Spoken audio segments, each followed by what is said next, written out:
Hello and welcome to Star Wars Obsessed. I'm Richard. I'm Gary. This is my husband, Gary. For those Hi. of you who have not seen my other videos, this is my husband, Gary. And sometimes he's in my videos, especially when we talk about movies. It's easier for me to talk about movies with somebody else here. And we're going to talk about Solo, a Star Wars story. Let me give you some advice. Assume everyone will betray you, and you will never be disappointed. I got a really good feeling about this. Since when do you know how to fly? 190 years old? You look great. Push it!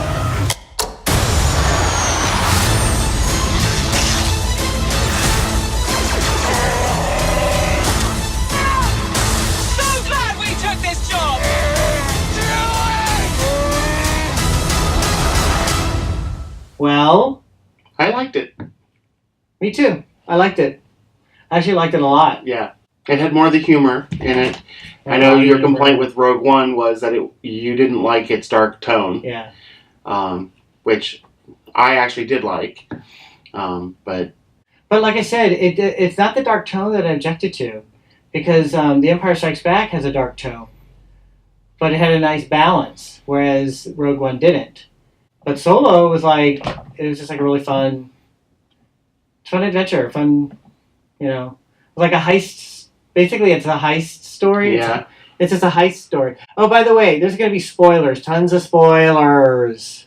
But yeah, it's a fun movie. It has a lot of action, and it's very adventurous, and it's pretty exciting. So basically, the story goes that Han is on Corellia, and he has a girlfriend. You know the girlfriend's name? Kiara. Kiara. The girlfriend's name is Kiara, and they're trying to escape Corellia, and they end up separating. She gets stuck on Corellia, and Han is able to leave, but the only way he could leave is to join the Empire. And this part was kind of groan-worthy when he was joining the Empire, and then they wanted to know what his name is, and he says Han, and he says, well, what's your what did he say, family name? Yeah. Tribe name or something like that? Yeah, it's like, where you come from. Yeah, where do you come from? And he says, I come from nowhere, I'm alone. And then the Imperial officer goes, oh, well, Solo. Okay, you're Han Solo. And I'm thinking, well, that we didn't really need. We didn't really need some kind of origin of his last name. Couldn't it just have been his last name? I guess, but I still thought it was cute. I don't know. It didn't bother me the way it bothered you. But it was like, we don't need an origin for everything. It's like, why couldn't it have been that his parents were Solo, and he got the name from his parents? Yeah. Why does it have to be a name that originated from an Imperial officer giving it to him? I don't know. That's a gripe. Not a lot of gripes, because I really enjoyed the movie, but that's a gripe, and then there's another one. Then after that, after he joins the Imperial Army, then it's 3 years later, and he's in the trenches of the Imperial Army, and then he meets... he meets, what's his name, Decker?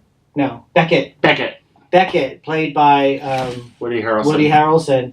And it turns out that Beckett is a smuggler or something, I guess.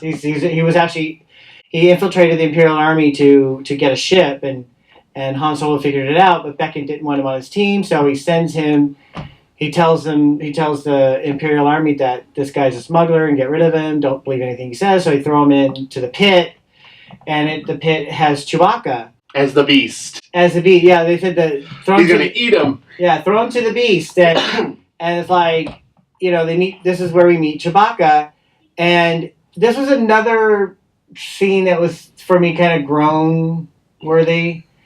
It just did not make any sense, because when Chewbacca's trying to communicate, or when Han Solo's trying to communicate with Chewbacca, he starts doing the growling noises, or the gurgle noises that trying to do Chewbacca speak, or something like Wookiee speak, I guess you can say. And it was just a bit silly, because why would he even need to do that? Because he never does it again in, Right. in any of the other. Exactly. He doesn't even do that for the rest of the movie. He's never done it in Star Wars, or The Empire Strikes Back, or Return of the Jedi, or The Force Awakens. or The Force Awakens, and nobody does it in The Last Jedi. So why even establish that in Solo? That was a bit silly. It was completely unnecessary. It wasn't even funny. But it's just enough that Han Solo understood Chewbacca. So that was and Chewbacca understood him. That was enough. We didn't need him doing the gurgling noises. And they in either it was Force Awakens or Last Jedi, but they mentioned something. I think it was Force Awakens. They mentioned something that that there's only been, when they were talking about how Rey could understand Chewbacca, there's only been one other person who's understood Chewbacca, and that was Han. And that was enough. It's like, did you really have to have him speak it? Yeah, but other than that, I can't think of any other complaints I had about the movie because I really enjoyed the rest of the movie. It was just those two things. Those didn't bother me. I thought they were really fun, and especially when Chewbacca had to take a shower with Han. Yeah. That was pretty. Yeah, cool. there was a lot of humor. The movie was fun. It was exciting. Again, like Rogue One, I really like the sassy droid. The sassy droid. I like the sassy droid in this one. And I like the fact that she was fine. And I think they've gotten better with writing their humor than C-3PO. Because C-3PO to me always was kind of annoying. His type of sass. But with it's K9? K2SO. K2SO from Rogue One, I really liked. And then this one, I think that they did a better job with the humor. Yeah, C-3PO didn't have sass. I just didn't care for his cadence, I guess. The cadence of his British cadence? Not the British. No, I didn't really care for the writing for him that much. He's always had one sense of humor through the entire series, and I've never really found his stuff very funny. But both K2SO and I think it's L3. I think so. The sassy droid. The sassy droid was pretty cool. I like that it was a woman this time. Yeah. Now, as the movie progressed, Han Solo ends up joining Beckett on a mission to get some kind of power source, a fuel. Yeah. Don't ask me. And in that time, the two characters that we're introduced to are killed off. So it's like, wow. Come and gone. Kind of like Aunt Beru and Uncle Owen. You get introduced to them a little bit and then they're gone. They, their first heist didn't go so well because there's other marauders that were trying to take it from them. So they go to this gang leader, and so they try to plead to the gang leader, let them go on a different mission. And Han Solo says, "Oh, well, we could go to the spice mines of Kessel," which is referenced. Spice Mines of Kessel are referenced by C-3PO in Star Wars. The Kessel Run. Yeah, well, no. C-3PO says the Spice Mines of Kessel. Okay. And Han Solo says the Kessel Run. Okay. In the cantina. But yeah, it's pretty cool how they incorporated those two references into this movie and made them a big thing. I really like that. So yeah, they go to the Spice Mines, or they go to Spice, and they're just like the special way that they have to go through. And they get to the spice mines of Kessel, and they get some of that fuel, the purified fuel? No, it's the raw fuel. So raw fuel. Like raw petroleum versus gasoline. Yeah. And we lose L3 in this battle to leave Kessel. Mm-hmm. But she at least, goes out with a bang, saving not only... She starts what do you call it? She frees all the droids that had the restrainer bolts. So and then she's freeing them. And then frees all the slaves. They're freeing all the slaves, and it goes crazy. And we skipped where before that they had to go get a fast ship, so they had to meet Lando Calrissian. He tried to beat Lando in a card game and lost because Lando was cheating. Mm-hmm. But they convinced Lando to take them because they'd give him part of the fee, and I liked Lando Calrissian because he was. It was interesting because he kind of sounded like Billy D. Williams almost. It's like he tried to get Billy D. Williams' cadence as Lando Calrissian in the way he speaks. Well, that's the thing I like about both cool. actors. Both actors, I think, did a really good job. The actor played Han Solo. Han Solo. Yeah, he did both really actors good too. did really, really good jobs of playing their older selves. Yeah, I noticed that the actor who played Han Solo tried to get Harrison Ford's mannerisms. Yeah, even the facial mannerisms. Yeah. It's like even the creases in his face seemed to work. Like when he would stand and put his hands on his waist like this and stand like that. He would do that. It's pretty cool. Yeah, I like how they did that. They really captured it. But even the squinting with the grin, was very much Harrison Ford. Yeah, I really, really, really appreciated both of them. I think they did a really good job, knowing that there are iconic actors who have played these roles as older people. Yeah, to be able to pull that off and come back in. Yeah. It was really good. And not having to do what they did with Rogue One, mess with, what is it? Not computer generated, but trying to force fit a young Harrison Ford's face onto somebody else or a young Billy D. Williams' face. They leave Kessel and they do the Kessel run, and then they get to a planet. I forget what the planet was called. Where they had to drop off the iridium? What is it called? Oh, I forget the name of the fuel. That's so nice. The fuel, where they drop off the fuel to have it converted into... The refined fuel. Refined fuel, yeah. And it turns out that the people who were the Marauders before were actually trying to keep them from giving it to the big bad guy, the big... the Crimson Blood? Something like that, trying to give it to them because they were selling it to the Empire, and the Empire would have used that to keep oppressing people. And it turns out that these Marauders that were trying to stop them are actually the beginnings of the rebellion, and that was pretty awesome. Do we think it's the beginnings of the rebellion? Well, because that's what she said. She says it's the spark of the rebellion. They basically help the rebellion begin by giving them the fuel and defeating the big bad criminal guy.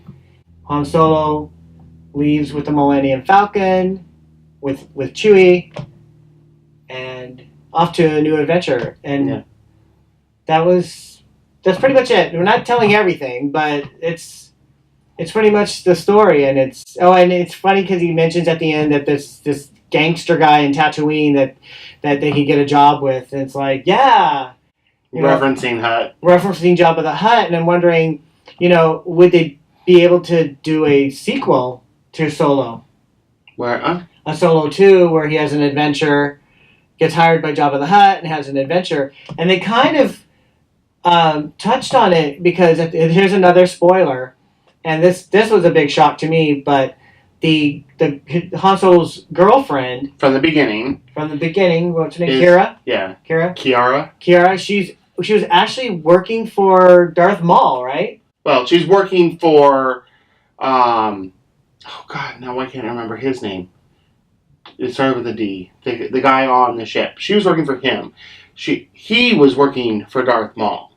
But with him dead, now she steps in, and now that's why he says, you and I are going to be working really close together now. Yeah, so that really surprised me that Darth Maul shows up, and is this Darth Maul after the prequels? Well, yeah, obviously. And I'm wondering if because he had metal legs. Yeah. He stands up and there's metal legs, and I thought, wow, that's pretty shocking. So it's almost like they're opening it up for a sequel, because she and Darth Maul have something that they could do, as well as Han Solo on a different adventure with Jabba the Hutt. So maybe I hope that this movie does well, that they're willing to do a sequel to Solo, because I really liked it. Yeah. I'm wondering if his relationship with Kiara is what then informs how he treats women before he finally meets Leia. We get the idea that he's a ladies' man, cavalier about relationships, and that's because he was burned by Kiara. And that's why we get that character. Because it's implied, but they didn't really establish it. And we can take away, and that may be something that they could then express in a sequel movie, is that, now we can see how he comes to relationships before he meets Leia. Yeah. From how he was treated in this movie. Yeah. Well, they also established that he's a good person, that he's a hero, but he kept saying that he's not.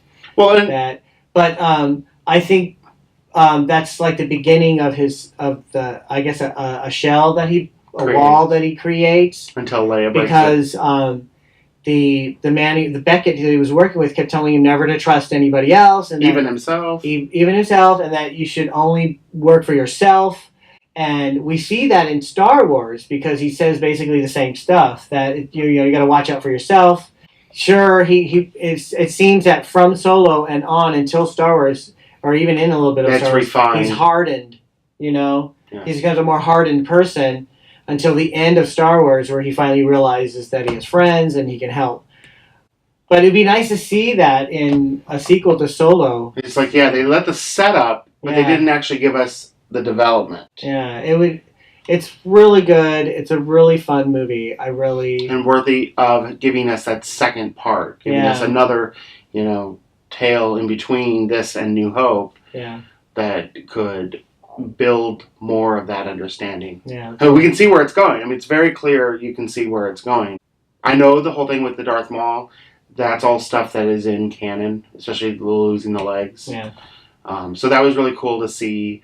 But that's the thing is there was a lot of stuff about Han Solo like through the years where they talked about how he was born on Corellia or he was from Corellia, and that he joined the Empire, and that he met Chewbacca, although it was a little bit different because he said he rescued Chewbacca because of the way they were treating the Wookiees poorly. The Empire was treating. So it's interesting how through the years from the 80s until this movie came out, that bit of information about Han Solo stayed with the movie. Yeah, because he did still rescue him. Yeah, I like that. And then that was established in the movie, the whole card game. That was already done. But I mean, the implied stories from either the which considered the extended universe of Han Solo, the whole Corellia and joining the Empire and all that stuff, is no longer extended. It's actually part of the canon. This canon is part of the Star Wars. It's interesting because I've never really,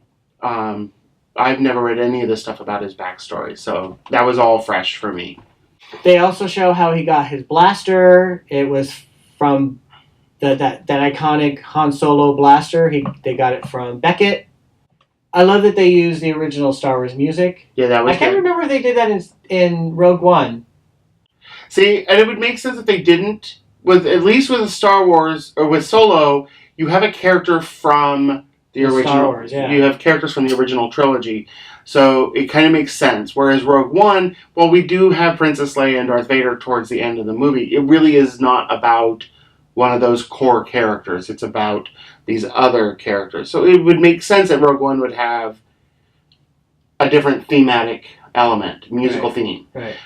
Because it's its own story, unlike this one. So what was great was when they were doing the Kessel Run and the Spice Mine, especially the Kessel Run when they were escaping, they were using the original Star Wars music, and it just made it so exciting. Yeah. I think I got chills when they were playing the Star Wars music during the Kessel Run. I was like, wow, this is so cool. So another reference that I really liked in this movie, while it's not the exact skull from the Indiana Jones movie, I thought it was interesting that they put a crystal skull in there. You have an actor who's playing Harrison Ford, and so you got a reference to two of Harrison Ford's iconic franchises. They kind of changed up. I've got a bad feeling about this. Yeah, I've got a good Solo feeling. says, I have a good feeling about this. Okay. Yeah, and then all the shit hits the fan. Yeah. So the dice, the dice that is barely seen in Star Wars, and used in a pivotal moment in The Last Jedi, is featured prominently in Solo. So that's pretty cool. Yeah, passing back and forth between him and Kiara. Yeah, there are a few references that you may have missed, and I did not miss it. There was the reference to Bosk, because they were talking about trying to hire people or somebody, Kiara was Yeah. talking about, and she mentions she throws out a few names, and one of them was Bosk. Was that Kiara or was that the Woody Harrelson's girlfriend? Oh yeah, yeah. Yeah. It was Woody, yeah, when they were trying to. Oh yeah, because when he So wanted to recruit Han Solo, she was Beckett. like, "No, we could." She's like, "No, there are other peoples that we can." So there are some sisters and Boss. And Bosk, yeah. I forget who says this to him, to Beckett, but tells Beckett that he killed Ara Singh, and then Beckett says, "Well, I didn't kill her. I pushed her. It was the fall that killed her." And Ara Singh is an actual character, so that was another name that they threw out there, which I thought was pretty cool. Yeah, but the whole Han shoots first. Yes. Yeah. Oh, yes. So as in Star Wars, when Han's sitting there with Greedo, and then Han just shoots Greedo. He does the same thing in here, and I don't. What do you call that? Callback? Not a callback, because this is a prequel. So, if anything, this would be foreshadowing. A foreshadow? Yeah, foreshadow, because I know it's a prequel, and technically you would see this after, but chronologically it foreshadows what he does with Greedo. Yeah. It informs it's the same why thing. he did it with Greedo. If he was willing to do it with Beckett, why wouldn't he be willing to do it with Greedo? Right, because he even saw that Beckett was going to kill Han, and so rather than it happening, Han shoots first. And he's complimented for that by Beckett. Good job, you did what I do. And this is something that I never do at the movie theater. I don't know why. It's not my thing. But a lot of people kept clapping. It's like when Han Solo finally jumps into the pilot's share in the Millennium Falcon, the people were just clapping. Yeah. Well, once I first saw the Millennium Falcon, the audience started clapping. Yeah. There was another time too. And then Chewbacca gets in the co-pilot, and then everybody just went crazy. They were just clapping, and I was just like, okay, that's all great and stuff, but We knew it was going to happen. yeah, you knew it's going to happen, and it's not like the people who make the movie are going to hear you clap. I just never been compelled to clap during a movie, but it happened. It was kind of cool, I guess, because they saw that people were really happy about it and were just clapping. Yeah, I guess it's a good thing. Yeah. And see, all those happy people should be turning out now to go watch this movie, so that way it's successful, And we can get Solo 2. get more Han Solo adventures. That would be awesome. Yeah, I think I would like that. I think I remember reading that people didn't like this actor. I really liked him. I thought he did a really good job with it. I thought he really did a fantastic job being Han Solo, keeping that character, not taking his own take on it, but keeping the character. Since it's supposed to, it's not a reboot or anything, right? So it doesn't need to be reimagined. Right. It is an existing character in an existing universe. Yeah. And this actor, and same thing again with Donald Glover playing Lando, they both did a really good job of being fresh and young with it, but keeping the character intact. And you guys, anybody who complains about it is just missing out. Yeah.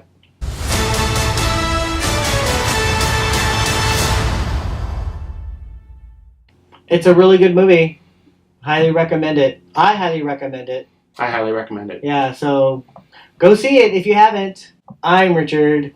I'm Gary. Thanks for watching. If you like this video, give it a thumbs up and please subscribe.